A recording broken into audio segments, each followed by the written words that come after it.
الحمد لله رب العالمين والصلاة والسلام على نبينا محمد وآله وأصحابه أجمعين وأشهد أن لا إله إلا الله وحده لا شريك له وأشهد أن محمدا عبده ورسوله صلى الله عليه وسلم أما بعد فهذا اليوم هو 9 من شهر ذي القعدة من عام 1439 من هجرة النبي صلى الله عليه وسلم ونحن في درس الثاني من قراءة رسالة الإمام ابن القيم رحمه الله تعالى وعنوانها الوصية الصغرى.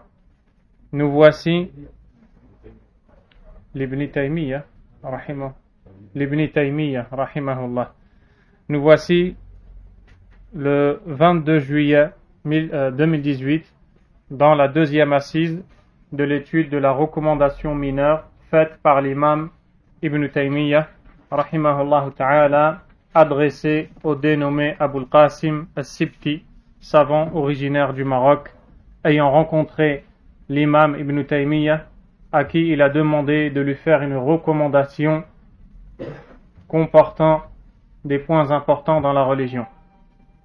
Nous nous sommes arrêtés dans l'explication, en pleine explication du hadith rapporté par Mu'adh ibn Jabal radiyallahu anhu. Le prophète sallallahu alayhi wa sallam, lorsqu'il l'envoya au Yémen, lui dit: Ittaqillaha haythuma kunt wa atbi'i as-sayyi'ata al-hasanata tamhuha wa khaliqin nas bi khuluqin hasan. Prémunis-toi contre le châtiment d'Allah en lui obéissant où que tu sois, fais suivre le péché par une bonne action qui l'effacera et comporte-toi avec les gens d'un bon comportement. Et nous avons vu la place qu'occupait Mu'adh radiyallahu anhu, notamment le fait qu'il est le plus savant de la Ummah dans le domaine du licite et de l'illicite. Nous avons vu qu'il était proche du prophète sallallahu alayhi wa sallam et d'autres mérites qu'il a. Et pourtant, le prophète alayhi salatu wassalam lui a rappelé cet ordre de la taqwa.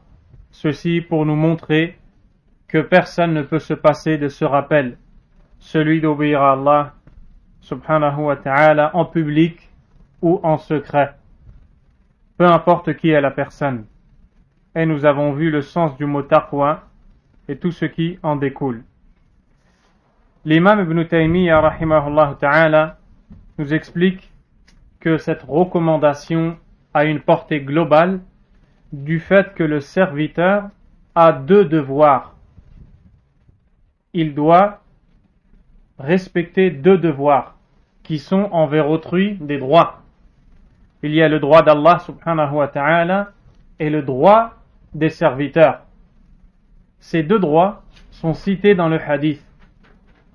Ainsi, l'on voit la globalité de cette recommandation. L'auteur rahimahullah a dit: ثم قال وأتبع السيئة الحسنة تمحها فإن الطبيب متى تناول المريض شيئا مضرا أمره بما يصلحه والذنب للعبد كأنه أمر حتم فالكيس هو الذي لا يزال يأتي من الحسنات بما يمحو السيئات وإنما قدم في لفظ الحديث السيئة وإن كانت مفعولة لأن المقصود هنا محوها لا فعل الحسنة فصار كقوله في بول الأعرابي صبوا عليه ذنوبا من ماء.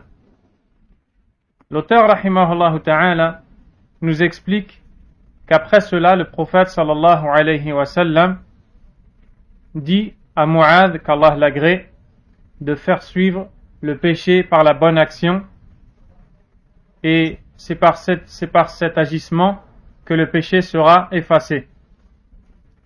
Il nous dit que dès lors que le malade consomme quelque chose qui lui est nuisible, le docteur qui le traite va lui prescrire quelque chose pour réformer ce mal, pour corriger. Imaginez-vous un peu la personne qui tombe malade, elle est atteinte de douleur, en recherchant la cause de cette douleur, le médecin s'aperçoit que cette personne a consommé tel et tel aliment.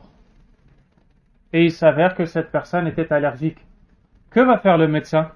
Il va lui prescrire peut-être d'autres aliments qui vont venir corriger, voire enlever et effacer cette douleur par la permission d'Allah subhanahu wa ta'ala. Le prophète sallallahu alayhi wa sallam nous enseigne dans ce hadith que lorsque l'on fait un péché, ce péché a des effets néfastes sur nous. Et ces effets néfastes sont effaçables. Par quelle façon? Lorsque la personne fait une bonne action, tout de suite après, dans le but de voir effacer ces effets néfastes. En effet, lorsque le malade avale une chose nocive, le médecin lui prescrit un remède qui va le guérir. Le péché est pour le serviteur quelque chose d'irrévocable. Écoutez bien, le péché pour le serviteur est quelque chose d'irrévocable. Tu ne peux pas éviter le péché. La budda an tudhnib wa an ta'si Allah wa an taqa'a fil khata' tujah Allah subhanahu wa ta'ala. C'est inévitable, tu vas commettre des excès, tu vas désobéir, tu vas fauter envers Allah subhanahu wa ta'ala. Mais qu'est-ce qui est à retenir? Ce que nous dit l'imam. وَالذَّنْبُ لِلْعَبْدِ كَأَنَّهُ أَمْرٌ حَتْمٌ يَلْزَمُهُ فَالْكَيِّسُ هُوَ الَّذِي لَا يَزَالُ يَأْتِي مِنَ الْحَسَنَاتِ بِمَا يَمْحُ السَّيِّئَاتِ. Ainsi, la personne sagace qui est très intelligente, qui sait comment agir, qui sait comment se comporter, est celle qui ne cesse d'accomplir des bonnes actions pour effacer les mauvaises. C'est pour cela qu'elle ne cesse d'accomplir les bonnes actions. Car les bonnes actions, comme Allah subhanahu wa ta'ala a dit dans le Coran, innal hasanati yudhibna as-sayyi'at. Certes, les bonnes actions dissipent les mauvaises. C'est-à-dire que lorsque la personne fait de bonnes actions, elles lui effaceront, elles dissiperont les effets néfastes de ses péchés qu'il a commis. Et elles seront pour lui la cause du pardon d'Allah subhanahu wa ta'ala et de l'expiation de ses fautes. Le fait que le prophète sallallahu alayhi wa sallam dise وَأَتْبِعِ السَّيِّئَةَ الْحَسَنَةَ تَمْحُهَا يعني المسارعة إذا أذنبت أتبع هذا الذنب عملا صالحا مباشرة لا تنتظر. Le prophète sallallahu alayhi wa sallam dit fais suivre le péché d'une bonne action qui l'effacera. Cheikh Abdurrazzaq al-Badr nous dit, c'est-à-dire que il faut tout de suite après faire une bonne action et ne pas attendre. Lorsque la personne commet une faute, commet un péché, dès qu'elle reprend ses esprits, dès qu'elle revient à Allah, dès qu'elle se rappelle qu'elle a désobéi à Allah subhanahu wa ta'ala, que doit-elle faire à ce moment-là? Une bonne action. Une bonne action. Ceci afin d'effacer ce qu'elle a fait. Et l'histoire du compagnon, radiyallahu ta'ala anhu, qui est venu voir le prophète sallallahu alayhi wa sallam parce qu'il avait commis telle et telle chose avec une femme, le prophète sallallahu alayhi wa sallam lui a dit as-tu accompli la prière avec nous en groupe? Le prophète sallallahu alayhi wa sallam lui pose cette question, le compagnon lui dit oui. Le prophète alayhi salatu wa sallam lui récite alors le verset innal hasanati yudhibna sayyi'at. Certes, les bonnes actions effacent les mauvaises. Et le compagnon s'en est allé soulagé. Et c'est ainsi que doit être le conseiller, le prêcheur. Il soulage les gens et il ne leur met pas des wasawis en leur disant tu as fait trop de péchés, tu ne pourras pas être pardonné, c'est trop dur pour toi. Et l'histoire de l'homme qui a tué 99 puis une centaine de personnes n'est pas inconnue à la plupart d'entre vous. Cet homme qui a tué 99 personnes, il est allé voir le plus connaisseur des savants de la terre, qui habitait loin de lui, et lui a demandé « J'ai tué 99 personnes, y a-t-il pour moi un repentir possible ?» Qu'est-ce que lui a répondu cet homme? « Tu as tué trop de personnes. Je ne vois pas pour toi de repentir. » Qu'est-ce qu'il a fait? Il l'a tué. Et il a complété son nombre de victimes à 100. Mais malgré tout, il a regretté. Il a alors demandé où est-ce que se trouve la personne la plus savante de la terre. On l'a orienté vers un autre endroit encore plus loin. Il s'y est rendu à la rencontre de cet homme à qui il a dit « J'ai tué 100 personnes, m'est-il possible de se repentir ?» Et là, l'homme lui a dit « Mais qui va s'interposer entre Allah et toi? Bien sûr que tu peux te repentir. » Puis il lui a donné des conseils et l'homme s'est repenti. Donc, on voit comment se comporte le conseiller envers celui qui vient vers lui soucieux, abattu par ses péchés. Il ne met pas en lui la graine du désespoir de la miséricorde d'Allah subhanahu wa ta'ala, car Allah tabaraka wa ta'ala efface toutes les fautes sans aucune exception dès lors que le serviteur se repent. Il est à noter qu'Allah tabaraka wa ta'ala pardonne tous les péchés. Inna Allah yaghfiru dhunuba jami'a. Faman tab Allahu alayh. Quiconque se repent, Allah accueille son repentir et efface ses fautes. Et voici quelques moyens d'effacer justement ces fautes. Celle qui est citée ici par le prophète sallallahu alayhi wa sallam, le fait de faire suivre la faute d'une bonne action dans le but de l'effacer. L'auteur rahimahullah nous dit, il est à noter que dans le hadith, dans la parole du prophète sallallahu alayhi wa sallam, l'expression la mauvaise action, c'est-à-dire lorsque le prophète sallallahu alayhi wa sallam dit وَأَتْبِعِ السَّيِّئَةَ الْحَسَنَةَ تَمْحُهَا, fait suivre la mauvaise action par une bonne qui l'effacera. Cette expression, la mauvaise action, est positionnée avant le mot bonne action dans la phrase. Fait suivre la mauvaise action par une bonne action. Et il n'a pas dit fais une bonne action qui suivra la mauvaise action. Y a-t-il un secret derrière cette syntaxe, derrière cette forme de phrase? La réponse est oui.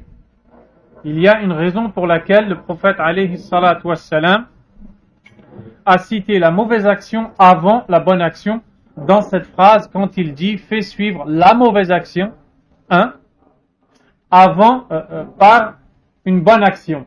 2. Qu'est-ce qui est en position 1 dans la phrase la mauvaise action? Pour quelle raison? C'est ce que l'on retrouve dans la parole où le prophète alayhi salatu wassalam a vu un bédouin qui est arrivé dans la mosquée et qui s'est mis à uriner. Le prophète sallallahu alayhi wa sallam a dit subbu alayhi dhanuban min ma, verser sur son urine un seau d'eau. Il n'a pas dit verser un seau d'eau sur son urine. Pourquoi également dans cette phrase l'urine est passée avant l'eau, comme dans la première le péché est passé avant la bonne action? L'imam Ibn Taymiyyah rahimahullah ta'ala nous dit car ce qui est voulu c'est effacer la mauvaise chose. Et ce n'est pas la bonne action en elle-même, mais c'est effacer le péché. Tout comme ici, verser sur son urine un seau d'eau, qu'est-ce qui est voulu? C'est d'effacer la trace de l'urine.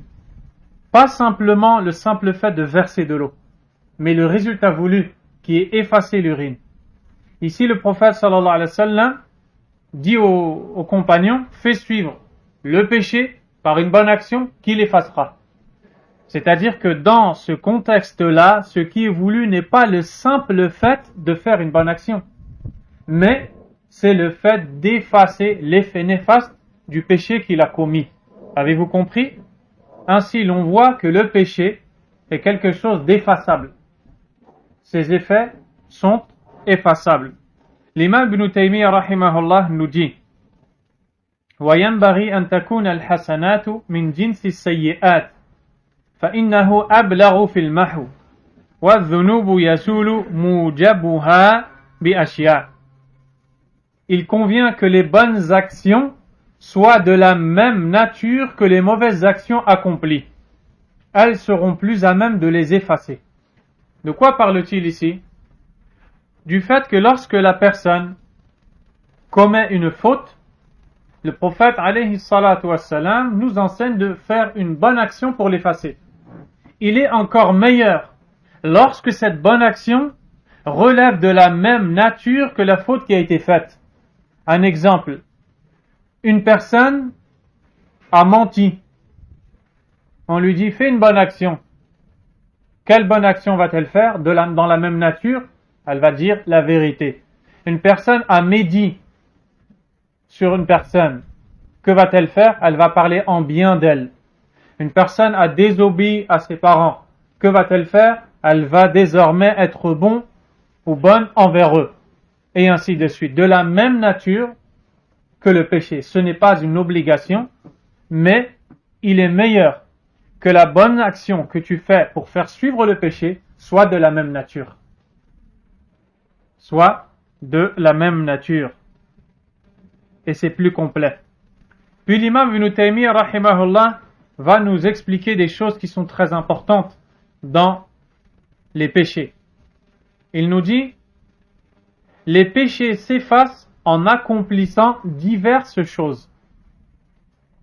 Les péchés, il est possible de les effacer en accomplissant l'une des choses suivantes qui vont être citées par l'auteur rahimahullah ta'ala. Mais avant même de citer ces choses-là, les savants leur ont donné un nom. Ils les ont appelés mawani'u luhuqil wa'id wa hiya 'ashara. Ces choses sont au nombre de 10. Le cheikh ne va pas tous les citer ici. Il va en citer 4. Mais le cheikh Abd al-Razzaq les a complétées. Et elles sont connues, elles sont appelées mawani'u luhuqil wa'id. Les choses empêchant la menace de s'abattre. Lorsque tu commets un péché, une menace pèse sur ton dos. Il y a des choses qui, lorsque tu vas les faire, vont empêcher cette menace de s'abattre sur toi. On les appelle aussi al-mumahhisat. Al-mumahhisat, ce sont des choses qui effacent, qui dissipent les effets néfastes des péchés que tu as commis. Il est très important de les connaître. Les connaître est un véritable trésor, car ces choses-là t'aideront à savoir comment effacer les péchés. Et Allah sait combien nos péchés sont nombreux. Pourquoi ne pas connaître comment les effacer? L'imam Ibn Taymiyyah rahimahullah dit Ahaduha at-tawbah والثاني الاستغفار من غير توبة فإن الله تعالى قد يغفر له إجابة لدعائه وإن لم يتب فإذا اجتمعت التوبة والاستغفار فهو الكمال. Premièrement, le repentir. Deuxièmement, la demande de pardon sans pour autant se repentir. En effet, Allah pardonne aux serviteurs en réponse à son invocation, même s'il ne s'est peut-être pas repenti. Mais si le repentir et la demande de pardon se réunissent, alors cela est plus complet. Nous voyons donc ici la première de ces choses. Et comme vous allez voir, ces choses qui sont au nombre de 10, qui sont appelées al-mumahhisat, se divisent en 3 catégories. Il y en a certaines qui sont possibles dans cette vie d'ici-bas. D'autres qui sont possibles dans al-barzakh, dans la tombe. Et enfin, celles qui sont possibles le jour dernier. Celles dont va parler l'imam, rahimahullah, sont celles de la vie d'ici-bas.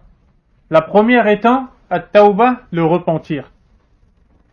Le prophète sallallahu alayhi wa sallam a dit dans le hadith que vous avez sûrement entendu, at-tawbah tahdimu ma kana qablaha, ou kama qala alayhi salatu wassalam. Le repentir détruit, efface ce qui a été commis avant lui, avant de se repentir. Nombreux sont les péchés que le repentant a commis, n'est-ce pas? Mais dès lors qu'il se repent à Allah subhanahu wa ta'ala, ce repentir est pour lui un effacement de tout ce qu'il a commis comme faute. Et le repentir, c'est le fait de délaisser le péché, de regretter ce péché et de prendre la décision ferme de ne plus jamais retomber dans ce dernier. De faire tout cela sincèrement pour Allah, Azza wa Jal, et avant l'agonie, ou avant l'arrivée de l'heure, au moment où il ne sera plus possible de se repentir. C'est ça le repentir. Le repentir, c'est d'abandonner le péché, de le regretter et de décider de ne plus recommencer. Si la personne réunit ces choses-là en elle, elle s'est repentie. Si elle retombe dans le péché, un nouveau repentir lui sera demandé. Si elle le met en pratique, elle sera repentie. Et ceci jusqu'à sa mort. Le repentir ne cesse d'être accepté tant que ces conditions sont réunies. Et le repentir doit être fait pour Allah, subhanahu wa ta'ala. Et l'imam Ibn al-Qayyim, rahimahullah, nous dit que la religion d'Allah, subhanahu wa ta'ala, c'est la tawbah, c'est le repentir. Pourquoi? Car le résumé du repentir, c'est le retour à Allah. Subhanahu wa ta'ala, nas'alullah an yuwaffiqana li tawbatin nasuh. Nous implorons Allah de nous accorder son aide afin de réaliser un repentir pieux. Deuxièmement, al-istighfar. Al-istighfar, la demande de pardon. La demande de pardon est différente du repentir. Vous avez bien vu la définition du repentir. Délaisser le péché, le regretter et décider de ne plus recommencer. Alors que al-istighfar, la demande de pardon, est le fait de demander à Allah de pardonner. Et on va le détailler aussi, incha'Allah. Mais vous voyez bien qu'il y a une différence entre la demande de pardon et le repentir. La situation la plus complète du serviteur est celle dans laquelle il a uni le repentir à la demande de pardon. Mais il faut savoir qu'Allah subhanahu wa ta'ala peut pardonner à un serviteur lui ayant demandé pardon même s'il ne s'est pas repenti. Et les bienfaits d'Allah sont innombrables. Subhanahu wa ta'ala. Allah dit dans le Coran, وَقَالَ رَبُّكُمُ ادْعُونِي أَسْتَجِبْ لَكُمْ. Et votre Seigneur a dit, invoquez-moi, et je vous exaucerai. Al-istighfar, istaghfara, la demande de pardon. De quoi vient ce mot ou ce verbe et quel est son sens linguistique et religieux? Linguistiquement parlant, al-istighfar, ou alors, naam, al-istighfar vient de 3 lettres de base qui sont rafara. C'est ce que l'on traduit par pardonner. Rafara dans la langue arabe signifie ratta wa satara. Couvrir et cacher. Donc vous allez maintenant comprendre le sens du pardon d'Allah, subhanahu wa ta'ala, car il a un lien avec son sens linguistique. Et c'est pour cette raison que l'on retrouve différents mots dans la langue arabe réunissant en eux ces 3 lettres de base. À titre d'exemple, nous trouvons le casque que porte le soldat en guerre est appelé al-mirfar.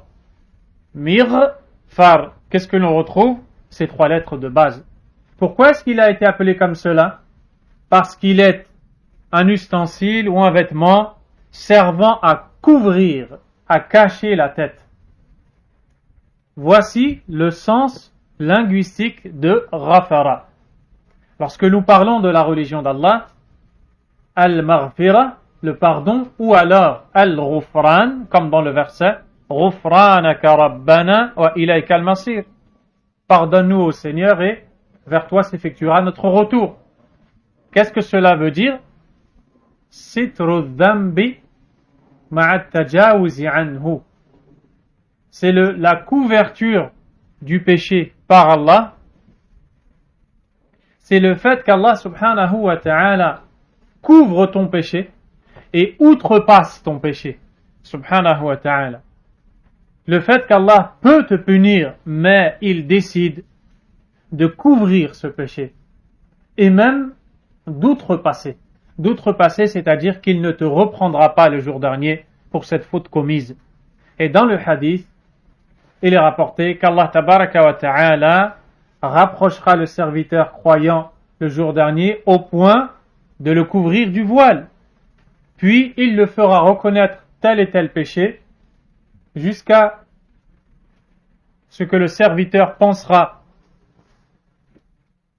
à être perdu, et Allah Azza wa Jal lui dira: Inni satartuha alayka fi dunya, je te les ai couverts dans ce bas monde. Wa aghfiruha laka al-yawm, et je te les pardonne aujourd'hui. Subhanahu wa ta'ala, wa nas'alullaha jalla wa ala min fadlih. Nous implorons Allah subhanahu wa ta'ala de nous accomplir, de nous accorder son pardon subhanahu wa ta'ala. Donc la demande de pardon a une différence, comme vous venez de le comprendre, avec le simple repentir. C'est donc la deuxième chose. Le prophète sallallahu alayhi wa sallam nous dit au sujet de cette adoration que nous négligeons tant: Tuba liman wajada fi sahifatihi istighfaran kathira. Bonne annonce à celui qui trouvera dans son feuillet de bonnes actions, beaucoup de demandes de pardon. La demande de pardon est quelque chose d'immense chez Allah subhanahu wa ta'ala. فنسأل الله عز وجل أن يغفر لنا ذنوبنا. Allah Azza wa Jal dira donc à son serviteur: Satartuha alayka fi dunya wa ana aghfiruha laka al-yawm. Je te les ai couverts dans ce bas monde et je te les pardonne aujourd'hui. Plus encore, dans le hadith al-Qudsi, Allah subhanahu wa ta'ala dit: Ya ibn Adam, ô fils d'Adam, law balaghat dhunubuka anan as-sama, combien même tes péchés atteindraient le ciel, thumma astaghfartani ghafartu lak, puis tu me demanderais le pardon, je te l'accorderai. Nas'alullah an yaghfira lana, Allahumma ighfir lana, Allahumma ighfir lana, Allahumma ighfir lana, ya Ghaffar, ya Rabbal alamin. Qu'Allah nous pardonne nos péchés. Et l'imam Ibn Taymiyyah rahimahullah nous montre l'importance du repentir ainsi que de la demande de pardon. La troisième chose, l'imam nous dit: Al-Thalith, al-a'mal as-saliha al-mukaffira. Troisièmement, les actions pieuses expiatrices. Les bonnes actions qui servent à effacer les péchés. Ce dont nous parle le prophète sallallahu alayhi wa sallam dans le hadith: Wa atbi'i sayyi'ata al-hasanata tamhuha. Fais suivre les mauvaises actions ou la mauvaise action par une bonne qui l'effacera. Et l'imam Ibn Taymiyyah rahimahullah va nous montrer qu'elles sont de plusieurs catégories. Les bonnes actions expiatrices sont de plusieurs catégories. Il nous dit: Imma al-kaffaratul muqaddara kama yukaffiru al-mujami'u fi Ramadan wal-mudahir wal-murtakibu li ba'd mahdhurat al-hajj أو تارك بعض واجباته أو قاتل الصيد بالكفارات المقدرة وهي 4 أجناس: هدي وعتق وصدقة وصيام. Quant aux expiations définies, donc là nous allons voir qu'il existe des expiations définies par Allah. Il existe des actions servant et ayant été prescrites justement pour effacer des fautes commises. Ces bonnes actions ont été définies, déterminées par Allah subhanahu wa ta'ala. Tout comme il existe des actions de manière absolue qui n'ont pas été spécialement définies, mais dès lors que la personne les met en pratique, elle verra ses péchés pardonnés, bi'idhnillah, tabaraka wa ta'ala. Il nous dit, celui qui a eu comme l'expiation de celui qui a eu un rapport avec sa femme durant un jour de jeûne du mois de Ramadan, le port de certaines tenues interdites pendant le pèlerinage, le délaissement de certaines obligations, ou encore celui qui chasse durant cette période. Ces expiations sont de 4 choses, de 4 sortes: le sacrifice, l'affranchissement, l'aumône, le jeûne. Donc Ibn Taymiyyah rahimahullah nous parle du fait qu'il existe des expiations qui ont été définies par Allah et qui servent à effacer des fautes commises. Nous prendrons pour exemple la personne qui prononce un serment et qui dit: par Allah, je n'irai plus à cet endroit. Puis cette personne s'y rend. Elle a donc trahi son serment et ne l'a pas respecté, n'est-ce pas? Le fait de ne pas avoir tenu sa parole, notamment ici le serment, est un péché. C'est une faute. Allah subhanahu wa ta'ala, dans ce genre de situation, a défini des actions qui servent à effacer ce péché-là particulièrement. فَكَفَّارَتُهُ, Allah Azza wa Jal nous dit, son expiation, إِطْعَامُ عَشَرَةِ مَسَاكِينَ, la nourriture, le fait de nourrir 10 pauvres, أَوْ كِسْوَتُهُمْ, ou les vêtir, أَوْ تَحْرِيرُ رَقَبَةٍ, ou libérer, affranchir un esclave. Et à la fin du verset, pour ceux qui ne trouvent pas l'une de ces 3 choses-là proposées par Allah subhanahu wa ta'ala, فَمَنْ لَمْ يَسْتَطِعْ فَمَاذَا, celui qui ne peut pas, فَصِيَامُ ثَلَاثَةِ أَيَّامٍ, qu'il jeûne 3 jours. Les 3 premières, le serviteur concerné a le choix dans l'une de ces 3. Celui qui a juré qui n'a pas respecté son serment et qui doit expier cette faute va choisir entre l'une de ces 3 choses. Soit il nourrit 10 pauvres, soit il offre des vêtements pour 10 pauvres, soit il affranchit un esclave, mais bon, cela ne nous concerne pas. Et s'il n'est pas en mesure de faire l'une de ces choses, alors il passe à l'autre degré qui est le jeûne de 3 jours. Donc vous voyez bien qu'il a commis une faute et qu'Allah Azza wa Jal lui a défini une action spécifique qui sert à faire disparaître l'effet de cette faute. Et cela existe pour de nombreuses actions comme celles qui nous ont été citées par l'imam Ibn Taymiyyah rahimahullah. Il nous dit que ces expiations sont de 4 sortes. On trouve le sacrifice, comme les expiations dans le pèlerinage, al-fidya,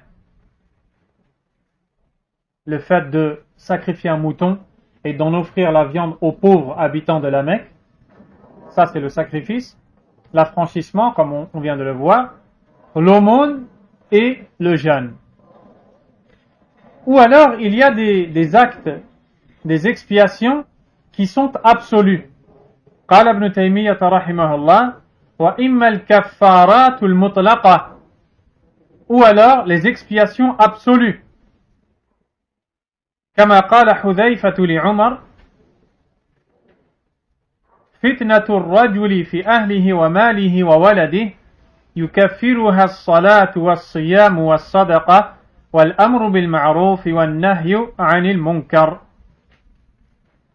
Quant aux expiations absolues, à l'image de ce que Hudhayfa, qu'Allah l'agrée, a dit à Omar lui aussi, les épreuves de l'homme dans sa famille, ses biens, ses enfants, sont expiés par la prière, le jeûne, l'aumône, l'ordonnance du bien et l'interdiction du mal. Et ce hadith est authentique. Il est rapporté par Al-Bukhari et Muslim. On y apprend que les épreuves, les difficultés rencontrées par l'homme, par l'individu, dans sa famille, dans les biens qu'il possède, dans sa descendance, ses enfants, il va absolument avoir des manquements dans tout cela, n'est-ce pas, qui vont le faire tomber peut-être dans des péchés. Ou alors il va être éprouvé par la diminution de biens, etc., etc. Il va avoir des manquements, il va avoir des fautes, des péchés. Qu'est-ce qu'il nous dit dans ce hadith? Toutes ces choses-là sont effacées par la prière, le jeûne, l'aumône, l'ordonnance du bien et l'interdiction du mal. Ad-da'watu ila Allah. Subhanahu wa ta'ala. Tu as commis une erreur dans ta famille, lorsque tu vas appeler à Allah, lorsque tu vas conseiller quelqu'un, lorsque tu vas l'orienter vers un bien et lui interdire un mal, eh bien, cette action sera pour toi une expiation de cette faute commise dans ta famille, dans tes biens, dans ta descendance. Nas'alullah at-tawfiq. Nous implorons Allah de nous accorder son assistance. Subhanahu wa ta'ala. L'imam Ibn Taymiyyah rahimahullah continue: وقد دل على ذلك القرآن والأحاديث الصحاح في التكفير بالصلوات الخمس والجمعة والصيام والحج وسائر الأعمال التي يقال فيها من قال كذا وعمل كذا غفر له أو غفر له ما تقدم من ذنبه وهي كثيرة لمن تلقاها من السنن خصوصا ما صنف في فضائل الأعمال. Ibn Taymiyyah rahimahullah ta'ala nous dit en effet le Coran et les hadiths du prophète sallallahu alayhi wa sallam prouvent ce fait, c'est-à-dire l'expiation des péchés à travers les 5 prières, la prière du vendredi, le jeûne, le pèlerinage et toutes les œuvres où il a été dit celui qui dit ceci ou accomplit cela, il lui a été pardonné, ou bien ses péchés précédents ont été pardonnés. Vous connaissez, il y a beaucoup de hadiths. Le prophète sallallahu alayhi wa sallam nous dit Man hajja falam yarfuth wa lam yafsuq, quiconque accomplit le pèlerinage sans approcher son épouse ni désobéir à Allah, raja'a min hajjihi ka yawmi waladathu ummuh, reviendra de son pèlerinage comme le jour où sa mère l'a mise au monde. Le prophète alayhi salatu wa sallam nous dit as-salawatul khams wal jumu'ah ila al-jumu'ah wa ramadan ila ramadan, les 5 prières du vendredi à un autre, du ramadan à l'autre, kaffaratun lima bainahun idha jtunibatil kaba'ir, sont des actes expiatoires de tous les péchés commis entre les deux, de chacun, entre les 5 prières, entre chacune d'entre elles, entre le vendredi et l'autre, entre les 2 ramadan, pour celui qui délaisse les péchés majeurs. Il y a beaucoup de hadiths. Celui qui dit 100 fois Subhanallah wa bihamdih, ses péchés lui sont pardonnés, même s'ils sont semblables à l'écume de la mer. Il y a beaucoup de récits dans ce sens. Et il nous dit, pour celui qui les prend directement des récits, des hadiths, particulièrement ce que l'on retrouve dans un domaine que l'on appelle Fada'ilul A'mal, le mérite des bonnes actions. Et vous retrouverez toujours dans les livres de hadith, dans les recueils de récits prophétiques authentiques, des chapitres réservés au mérite des bonnes actions. Le mérite du jeûne de Ramadan, le mérite du jeûne du lundi, du jeudi, le mérite de tel et tel parmi les bonnes actions. Et donc, il faut apprendre le mérite des bonnes actions, car c'est avec cela que la personne va être encouragée à ces dernières. C'est donc 3 choses qui ont été citées par l'auteur, rahimahullah. Le repentir, la demande de pardon et les actes expiatoires, que ce soit ceux qui sont définis ou ceux qui sont de manière absolue. Dans le dunya, dans cette vie d'ici-bas, il existe une 4e chose que l'imam va citer, mais vous remarquerez qu'il ne va pas la citer immédiatement, c'est-à-dire après ces 3. Vous allez comprendre la raison pour laquelle il a agi ainsi et donc voir la profondeur de sa science, rahimahullah. En continuant, l'imam dit: وَاعْلَمْ أَنَّ الْعِنَايَةَ بِهَذَا من أشد ما بالإنسان الحاجة إليه فإن الإنسان من حين يبلغ خصوصا في هذه الأزمنة ونحوها من أزمنة الفترات التي تشبه الجاهلية من بعض الوجوه فإن الإنسان الذي ينشأ بين أهل علم ودين قد يتلطخ من أمور الجاهلية بعدة أشياء فكيف بغير هذا Ibn Taymiyyah rahimahullah ta'ala nous dit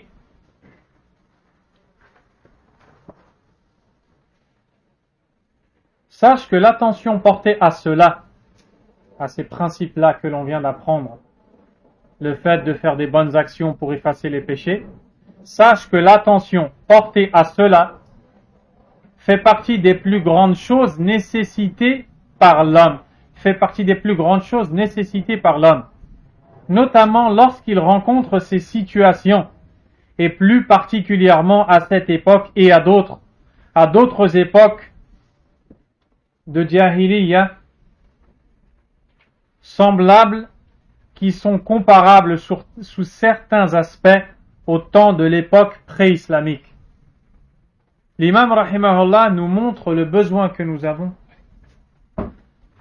Il nous montre le besoin que nous avons de demander pardon et de connaître quelles sont les bonnes actions qui effacent les péchés.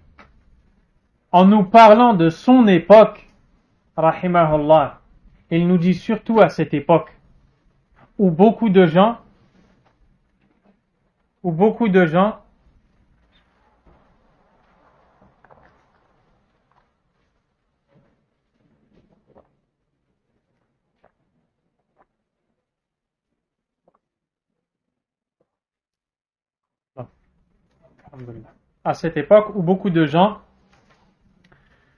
commettent des péchés ressemblant à l'ère d'avant l'islam.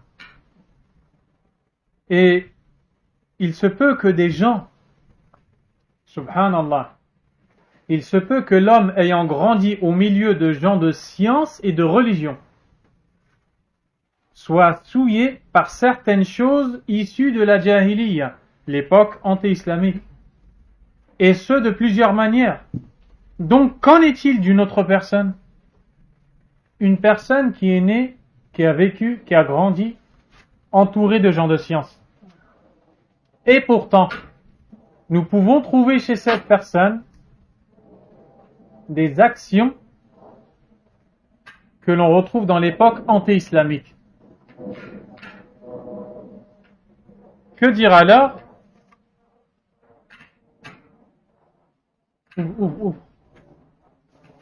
Que dire alors de la personne qui n'a pas grandi dans ce milieu?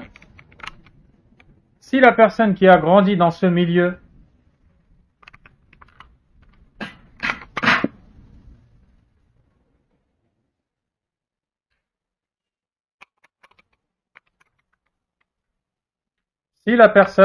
je disais, qui a grandi dans ce milieu peut tomber dans ce genre de péché, que dire alors de la personne qui n'a même pas grandi dans cet environnement? Et c'est pour cette raison que vous retrouvez beaucoup de gens qui sont issus de milieux où l'ignorance règne depuis des années.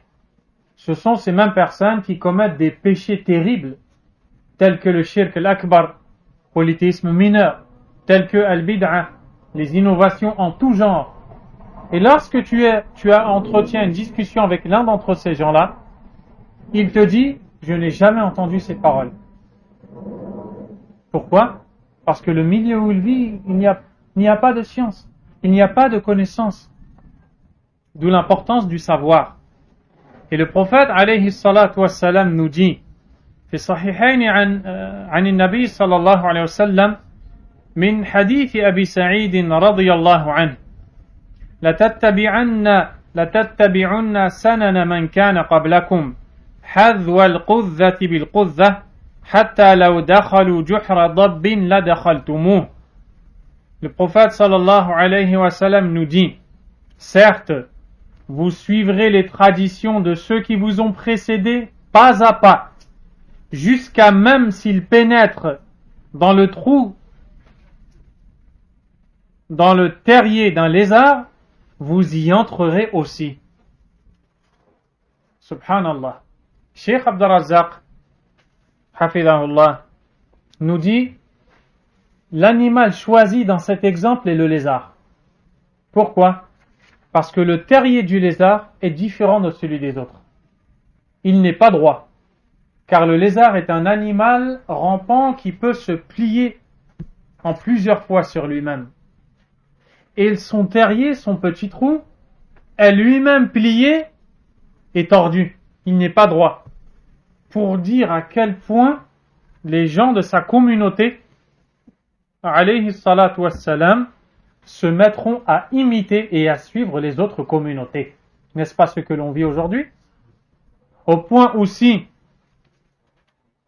ils font des choses,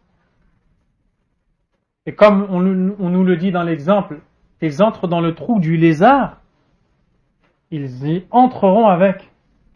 Et tu vois aujourd'hui des gens qui fournissent des efforts incomparables pour ressembler à telle et telle personne. Que ce soit dans la tenue vestimentaire, ça peut être aussi dans la coupe de cheveux, ça peut être dans la façon de penser, ça peut être dans le comportement, dans la manière d'agir, dans les plaisirs, dans les choses qu'elle veut suivre. Lorsque tu entends que cette personne est musulmane, tu te poses des questions. Comment se fait-il qu'elle agit de cette façon? Qui est son modèle? Qui est-ce qu'elle suit? Et lorsque tu regardes qui elle suit, tu vois qu'elle ne suit pas le prophète Mohammed sallallahu alayhi wa sallam, et que les modèles pour ce genre de personnes sont ceux qui désobéissent à Allah subhanahu wa ta'ala. Et c'est étonnant de voir à quel point on peut en arriver, où tu vois des gens qui, par exemple, vont porter des vêtements sur lesquels il est écrit le nom de telle et telle personne, qui n'aime ni Allah ni son prophète sallallahu alayhi wa sallam. Puis tu vois cette même personne entrer dans la mosquée avec ce vêtement, se prosterner dans la prière, alors que sur son dos il est écrit le nom de quelqu'un qui déteste Allah et son messager sallallahu alayhi wa sallam. Mais où est passée la raison si la foi est partie? Ne reste-t-il pas un peu de raison? La fierté, c'est dans la sunna, mes frères. La fierté, c'est dans le tawhid. Tu veux être beau physiquement? Il n'y a pas plus beau que ton prophète sallallahu alayhi wa sallam. Tu veux être beau moralement? Il n'y a pas plus beau dans les comportements que ton prophète sallallahu alayhi wa sallam. Wallahu al-musta'an. Ibn Taymiyyah rahimahullah dit: هذا خبر تصديقه في قوله تعالى فاستمتعتم بخلاقكم كما استمتع الذين من قبلكم بخلاقهم وخضتم كالذي خاضوا ولهذا شواهد في الصحاح والحسان. Ibn Taymiyyah rahimahullah ta'ala nous dit: cette information est prouvée avec véracité par le verset dont la traduction rapprochée est: et vous avez joui de votre lot, votre part dans cette dunya, vos passions, comme ont joui vos prédécesseurs de leur lot. Et vous avez discuté à tort et à travers, comme ce qu'ils avaient discuté. Qu'est-ce que tu remarques dans ce verset? En résumé, vous avez suivi vos passions comme ils ont suivi leurs passions. Et vous avez polémiqué comme ils ont polémiqué. Vous avez eu des ambiguïtés comme ils ont eu des ambiguïtés. Comme le dit l'imam Ibn al-Qayyim rahimahullah dans son écrit intitulé Risalatu Ibn al-Qayyim ila ahadi ikhwanih rahimahullah. De même, il y a pour ce hadith des textes témoins dans les recueils authentiques et bons. Ibn Taymiyyah rahimahullah continue: وهذا أمر قد يسري في المنتسبين إلى الدين من الخاصة. Cette affaire circule chez ceux qui se réclament de la religion parmi les élites. Parmi les élites, mes frères, des gens qui ont un minimum de connaissances et qui vont dans certains domaines dans leur vie ressembler aux autres communautés. Ya subhanallah. Ibn Taymiyyah continue et termine en disant كما يبصر ذلك من فهم دين الإسلام الذي بعث الله به محمدا صلى الله عليه وسلم ثم نزله على أحوال الناس. Il nous dit ceci ne peut être perçu que par celui qui a compris. C'est la troisième fois que l'imam Ibn Taymiyyah rahimahullah nous parle de la compréhension. Et souvenez-vous, en introduction, nous avons dit que l'imam rahimahullah a concentré ses paroles sur l'importance de la compréhension. Car celui qui comprend mal agit mal, détruit au lieu de construire, s'égare au lieu de suivre la guidée. Celui qui a compris la religion de l'islam avec laquelle Allah a envoyé le prophète sallallahu alayhi wa sallam, puis qu'il a descendu au degré des situations des gens, c'est-à-dire celui qui a compris l'islam avec science, puis compare ce qui nous est demandé dans cet islam qu'il a compris avec l'état des gens, va se rendre compte de cela. De quoi? Que la plupart des gens prennent pour modèle autre que les enseignements islamiques. وإذا كان الأمر كذلك فمن شرح الله صدره للإسلام فهو على نور من ربه وكان ميتا فأحياه الله وجعل له نورا يمشي به في الناس لا بد أن يلاحظ أحوال الجاهلية وطريق Ibn Taymiyyah rahimahullah ta'ala nous dit s'il en est ainsi, la personne à qui Allah aura élargi sa poitrine pour recevoir avec aisance l'islam sera sur une voie éclairée de son Seigneur. Après que la personne eût été morte, Allah lui a redonné vie et lui a accordé une lumière avec laquelle il marche parmi les hommes. Il fait référence à des versets. Allah subhanahu wa ta'ala dit فَمَنْ يُرِدِ اللَّهُ أَنْ يَهْدِيَهُ يَشْرَحْ صَدْرَهُ لِلْإِسْلَامِ. Quiconque Allah veut le guider, il lui ouvre la poitrine à l'islam. Et dans l'autre verset, il nous dit أَوَمَنْ كَانَ مَيْتًا فَأَحْيَيْنَاهُ وَجَعَلْنَا لَهُ نُورًا يَمْشِي بِهِ فِي النَّاسِ. Est-ce que celui qui était mort, à qui nous avons rendu la vie et donné une lumière avec laquelle il marche auprès des gens, كَمَنْ مَثَلُهُ فِي الظُّلُمَاتِ لَيْسَ بِخَارِجٍ مِنْهَا, et comme celui qui est dans les ténèbres desquelles il ne peut pas sortir. Quelle est la réponse? La réponse est non. Donc voici la situation de celui qui a reçu la science et qui l'a mise en pratique. Ibn Taymiyyah rahimahullah nous dit فَأَنْفَعُ مَا لِلْخَاصَّةِ وَالْعَامَّةِ الْعِلْمُ بِمَا يُخَلِّصُ النُّفُوسَ مِنْ هَذِهِ الْوَرَطَاتِ وَهُوَ إِتْبَاعُ السَّيِّئَاتِ بِالْحَسَنَاتِ. Il nous dit le savoir est donc la chose la plus bénéfique pour les gens communs et les élites afin de purifier les âmes et les débarrasser et les sauver de ces gouffres. Car quand la personne désobéit, elle s'engouffre, elle tombe dans le précipice, c'est-à-dire faire suivre les mauvaises actions par les bonnes. Tout ça pour appuyer sur l'importance de faire suivre les mauvaises actions par les bonnes actions.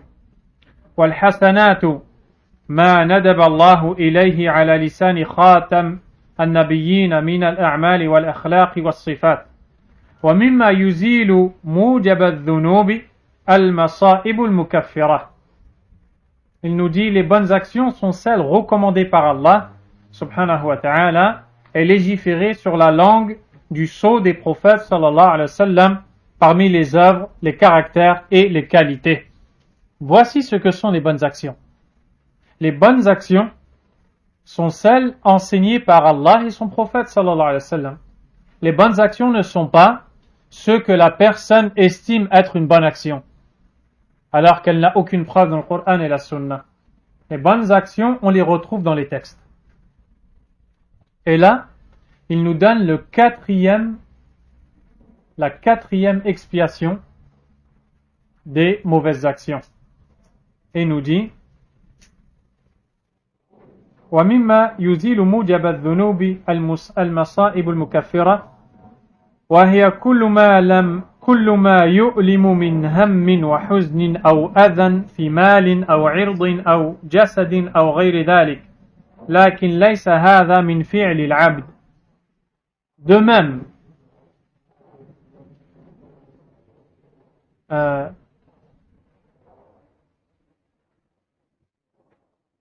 même, parmi ce qui fait disparaître les effets des péchés, les épreuves expiatrices qui touchent la personne dans ses biens, son honneur, son corps, comme le souci, la tristesse, la gêne, mais cela ne dépend pas de l'acte du serviteur. Ça, c'est la quatrième chose qui efface les péchés. Quelle est la première? Le repentir. Quelle est la deuxième? La demande de pardon. Quelle est la troisième? Les bonnes actions, celles qui sont définies, celles qui sont absolues. Vient en quatrième position les épreuves, les difficultés rencontrées par la personne dans cette vie, que ça soit dans sa personne, dans sa santé, dans ses enfants, dans sa vie. Ces difficultés-là lui effacent ses péchés. Et là, on arrive à la question, pourquoi est-ce que l'imam Ibn Taymiyyah, rahimahullah, n'a pas cité cette quatrième chose directement après les trois premières qu'il a citées? La raison, c'est ce qu'il dit justement à la fin, lorsqu'il dit que laysa hadha min fi'li al-'abd. Cela ne vient pas de l'action du serviteur. C'est quelque chose qui lui arrive. Ce n'est pas quelque chose qu'il recherche.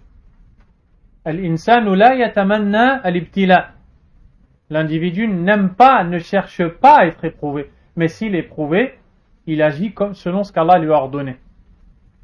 Et du fait que Ibn Taymiyyah, rahimahullah, après avoir cité les trois premiers, qui sont le repentir, la demande de pardon et les actions expiatrices, il nous dit la personne en a besoin. La personne a besoin de demander pardon, de se repentir, de faire des actions. Et elle doit rechercher cela. Quant à l'épreuve, elle ne les recherche pas. Elles ne sont donc pas de son choix à elle. La personne qui est éprouvée, ces épreuves lui seront des expiations pour ses fautes, mais elles ne viennent pas de son choix à elle,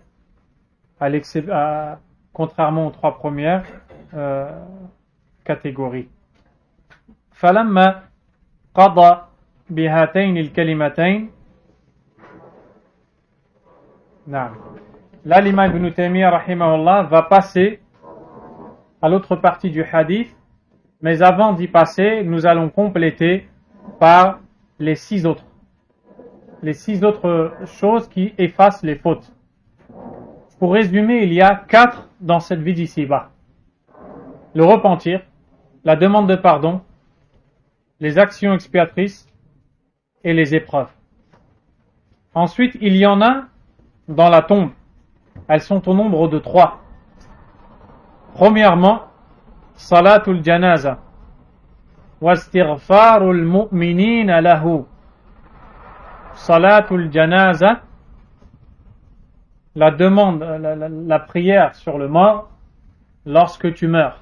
إذا مات الإنسان ولم يكفيه أنه تاب وأنه استغفر وأنه كفر السيئات بالحسنات وأنه ابتلي فصبر لم يكفي ذلك في تكفير ذنوبه فإنه تنفعه صلاة الجنازة. Si la personne meurt et n'a pas vu tous ses péchés effacés par le repentir, la demande de pardon, par les bonnes actions, par les épreuves, il lui reste d'autres choses. Premièrement, la prière sur al-janaza, sur le mort. C'est-à-dire qu'il se peut que la personne ait des péchés qui n'ont pas encore été effacés, et quand les croyants vont prier,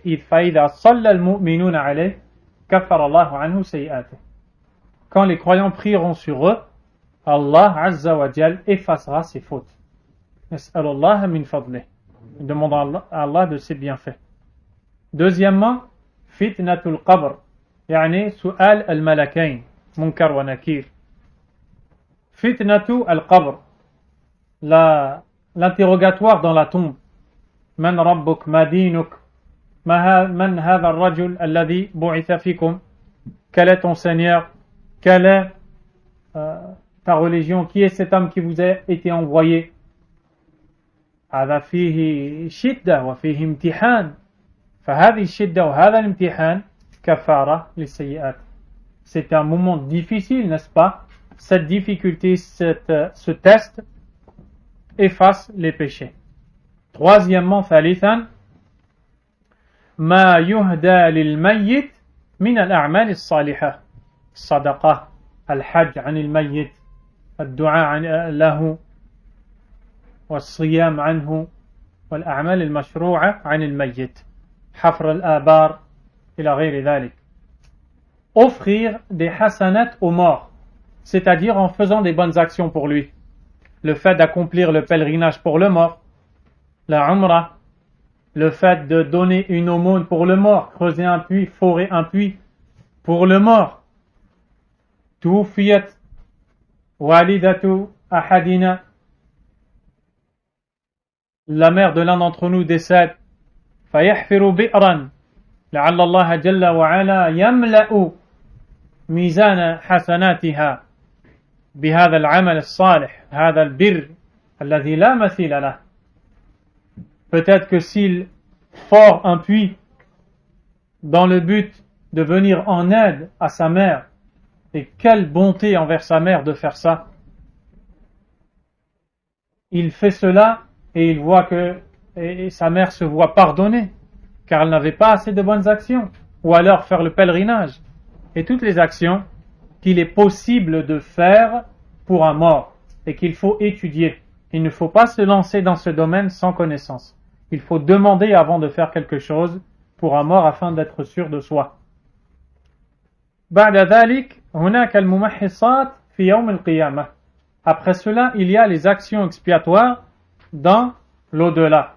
أولا أهوال اليوم. Premièrement, les différentes situations difficiles de ce jour-là. فلا شك أن هذا اليوم فيه خوف شديد. N'est-ce pas que dans ce jour, il y a une peur terrible. Il y a des étapes. فيه تطاير الصحف. فيه المرور على الصراط. فيه وزن الأعمال. Il y a le déploiement des feuillets. Il y a le passage sur le pont au-dessus du feu. N'est-ce pas? Il y a la pesée des bonnes actions. فيه حساب. Il y a le jugement d'Allah subhanahu wa ta'ala. هذه أهوال. Ce sont des situations terribles. هذه كفارات. Ces situations terribles-là effacent les péchés de la personne. Également. Deuxièmement, shiddatul mawqif, la difficulté de la station debout devant Allah Azza wa Jal, particulièrement. La difficulté de la position debout devant Allah. Qu'est-ce que je vais répondre à Allah? Mon jugement arrive, qu'est-ce que je vais lui dire? Nas'alullah an yuwaffiqana wa yarhamana. Demandons à Allah de nous aider ce jour-là et de ne pas nous priver à cause de nos fautes. Troisièmement, ash-shafa'a, l'intercession.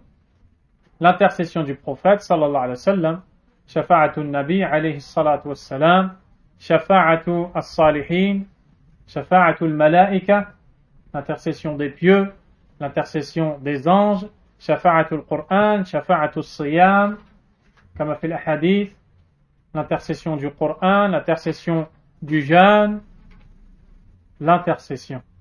Rabi'an بعد ذلك كله عفو الله سبحانه وتعالى. Et après tout cela, il reste une dernière, c'est l'expiation d'Allah. Le fait qu'à la fin, Allah Azza wa Jal décide d'avoir pitié de toi, de te pardonner. نسأل الله أن يرحمنا ويعفو عنا في ذلك اليوم وفي الدنيا والآخرة. Demandons à Allah Azza wa Jal de pardonner nos fautes dans ce bas monde et dans l'au-delà.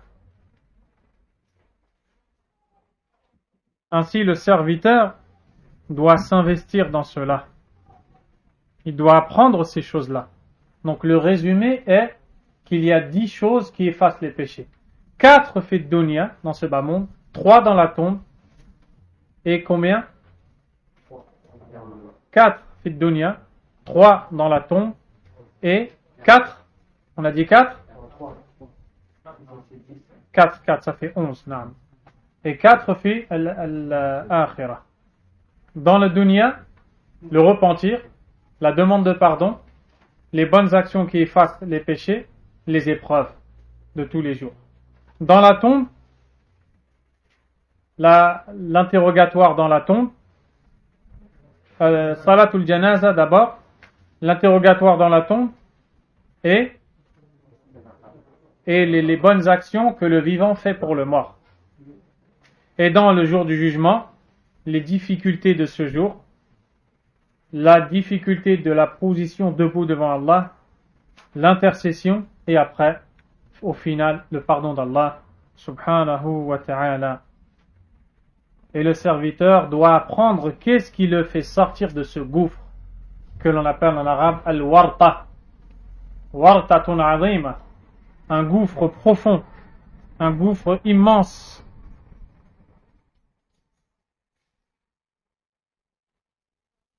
Et ça, c'est quelque chose, comme nous l'avons dit, de très important.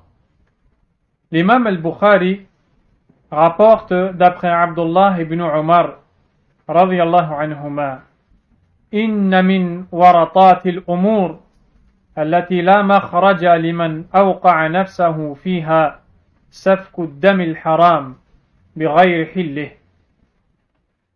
Dans le hadith,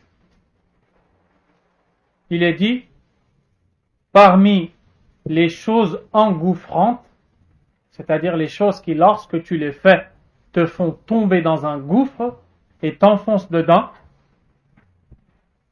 il y a le fait de faire couler le sang injustement.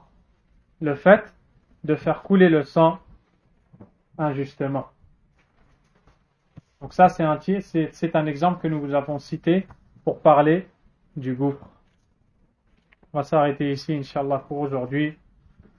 Wallahu a'lam wa sallallahu wa sallam wa baraka ala nabiyyina Muhammadin wa alihi wa sahbihi ajma'in. Subhanakallahumma wa bihamdik. Ashhadu an la ilaha illa ant astaghfiruka wa atubu ilayk.